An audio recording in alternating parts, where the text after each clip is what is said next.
In this video, we'll discuss the following points and learn how to mirror things on one side of our forms across to the other side. This is our first step towards actually being able to turn the primitives we can draw into the objects and designs that your mind can dream up. Make sure you spend 1 hour a day practicing the things you learn here until you can do them all. The link for this course's Anki deck is in the description, as well as a link to our Discord server, so that you can help test if this is an effective way to learn these skills compared to more traditional approaches. Been thinking for quite a while whereabouts to include this lesson in the course because it has a reputation of being the hardest thing about perspective drawing. I'm sure that many an art student has thrown the How to Draw book by Scott Robertson across the room in rage at some of the mirroring exercises included in it. To start with, why do we need mirroring? Well, the reason is simply that most objects we humans design are symmetrical, either totally or in part. Cars, planes, most products, boats, robots, and of course we can also include all the things designed by nature like insects, animals, and people. If you want to draw a convincing car or anything else, then you need to be able to accurately make one side look identical to the other in any perspective. And to do that, we have techniques to allow us to design one side and then mirror things across. This is actually something you already know how to do, and you learned it in the second lesson. When we extend a square or rectangle, we fire lines from one corner through the midpoint of the opposite edge. And we can connect this to the projected lines of the square or rectangle to make a clone right next to it. And of course, this works in any perspective framework that we have seen so far, which is pretty cool. The line we pick to pass through the midpoint of could be thought of as a mirror line. If we draw a line some distance from our rectangle and find the middle of it by projecting extended lines from our rectangle through it, then if we pass from our corner through this new midpoint, we actually produce the reflection of the rectangle as if seen in a mirror. The only extra step required here is that we have to repeat this for both corners of our rectangle now, because we need to find where both the nearest and farthest edge would be placed in the reflection. Because I'm not perfectly measuring anything here, the points I'm finding are taken with a pinch of salt. I just ask myself, does this look correct, and use my intuition to change anything that I think needs correcting. This once again works for any perspective and any distance. We could make the mirror plane very far away from our rectangle, and this will still always work. Let's assume that we reflected this rectangle along its z-axis, and we'll call this z-reflection. We're using the same technique, we can reflect it in the x and even the y-axis. The idea is the same. We just project and extend our rectangle in different axes, place the mirror plane, and then fire our lines from the corners through the midpoint. You'll also hopefully notice that reflecting in the y-axis is exactly the same as drawing a box, really, and so generally I just draw my boxes to the size I want and divide them in half with a line. I can then use this line as a mirror plane for mirroring across the things I draw on the box. So that was mirroring planes, but what about more three-dimensional things like the 5 primitives? Because everything fits inside a box, we should just mirror the entire box volume that we use to contain the thing we are drawing. We can use the techniques just described to mirror any face on the box. I usually do just the bottom face though. This is because it allows me to position the object in the mirror, and then I can mirror over any individual points I require to make the mirroring work. But once again, if you can draw things well in perspective now, you'll probably be able to just draw the object in the required perspective anyway, without having to worry about anything more exact than its position in space on the floor. You sometimes also have to mirror a point to a spot below the floor, or beyond the boundary of your volumes in order to find its position. And this is because as we mirror a corner across, you can see it actually inverts to the other side, the mirror side of our reflective form.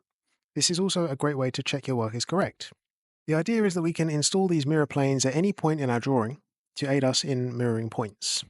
Real power of mirroring, though, is when we use it to actually design something, like a car or a robot, and mirror the details and surface forms of one side across to the other.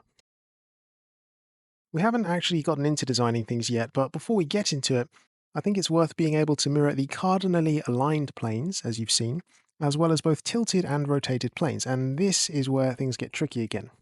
Generally, designing things means adding or removing surface material, like a sculptor or 3D modeler would, and that will often mean that a box volume ends up getting sliced or having an edge moved or extruded. To understand how mirroring tilted planes works, and the issues it throws up, it's easiest to build card models and use a real mirror. Here you can see that the plane is turntabled, just like we saw in the 2-point videos. And so whereas before the plane we wanted to reflect was always parallel in some way to the mirror plane, regardless of its distance from it, now we have 1 inch closer to the mirror plane than the other.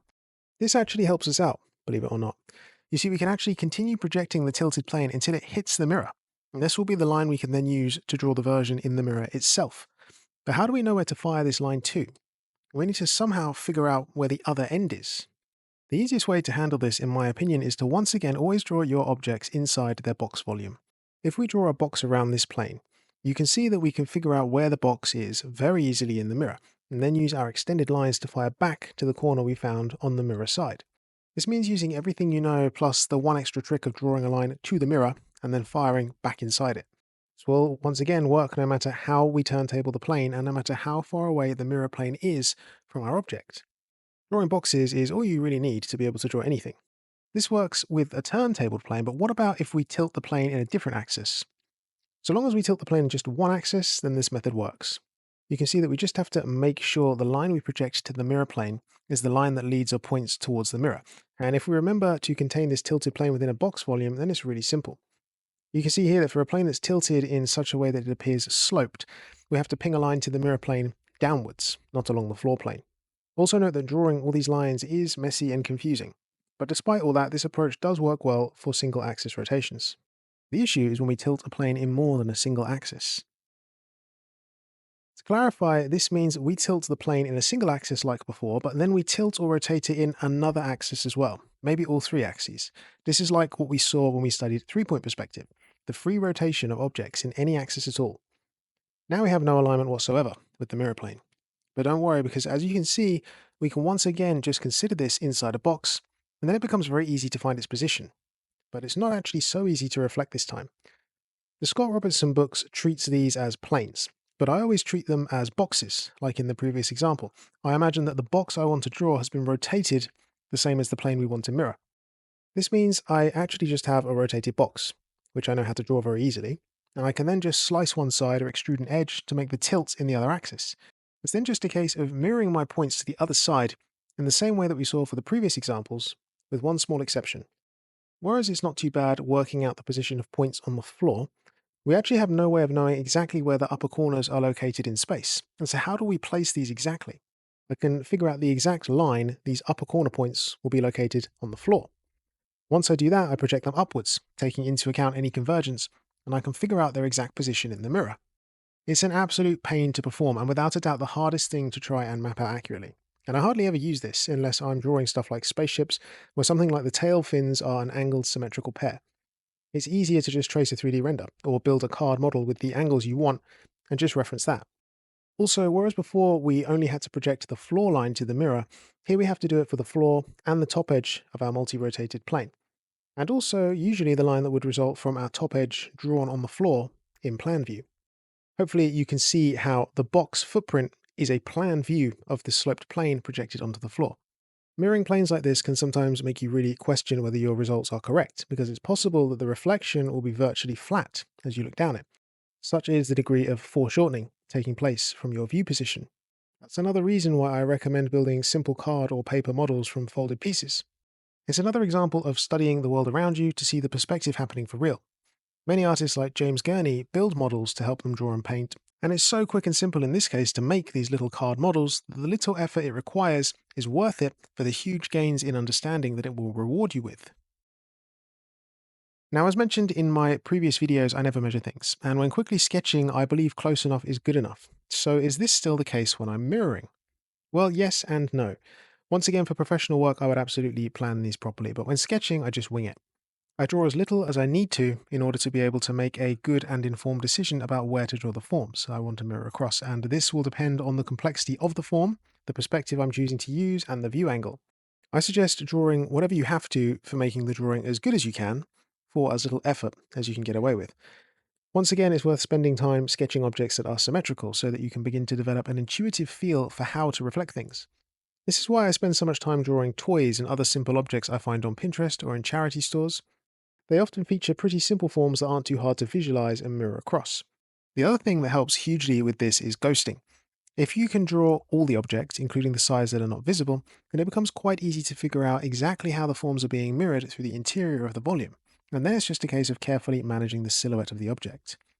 Curved, or what we call falling edges, can sometimes behave in an unexpected way here. So it's worth observing and seeing when your expectations are broken and when you get caught out. You can draw the object from imagination and then check it for real and see if the forms get reflected across as you visualized or if you overlooked something. Start with planes, or as I prefer, boxes that have been sliced, and try to mirror them at a variety of angles and distances. Can you mirror planes tilted in a single axis? How about multiple axes? Can you mirror tilted and rotated boxes? Can you draw the primitive forms inside the mirrored box? Can you draw a box and slice a chunk off and then mirror the slice to the opposite side? So to recap, you learned that we can set a mirror plane wherever we want in the scene, allowing us to project lines and produce a version of the subject as if in a mirror. That we can do this for tilted and rotated planes, but it requires more care and is more challenging. That the easiest way to manage this is to think about the box volume that the plane aligns to, and that we should build models, study real objects, and see how things get mirrored in real life to build our intuition for mirroring. Make sure you can do the following before moving on to the next video. To make the challenge easier, think back to how we extended squares, and just gradually increase the distance the mirror plane is from your rectangle. There is quite a big jump in difficulty as you tilt and then tilt-rotate the objects, so don't feel bad if you have to spend some time here wrapping your head around how things are working. Remember, boxes are your friend. To make the challenge harder, try and build your intuition for mirroring with no guidelines, or as few guidelines as possible. Try slicing or extruding one half of a box or other primitive and then mirror it across to the other side, drawing as few guidelines as you can get away with. This is tough, for sure, but it's a worthwhile effort as it will make you very fast at concepting. Next time, we'll build on this by looking at how we can actually start designing things and drawing those things from our imagination. We'll look at how to sculpt on, carve off, and use sections to project a volume into 3 dimensions. Keep practicing and remember that there is an Anki deck available for free that recaps this lesson and schedules the practice for you. If you want people to practice with, I recommend joining this channel's Discord server, the world's biggest art learning experiment, where you can ask questions, get more challenges, and reinforce your learning amongst friends.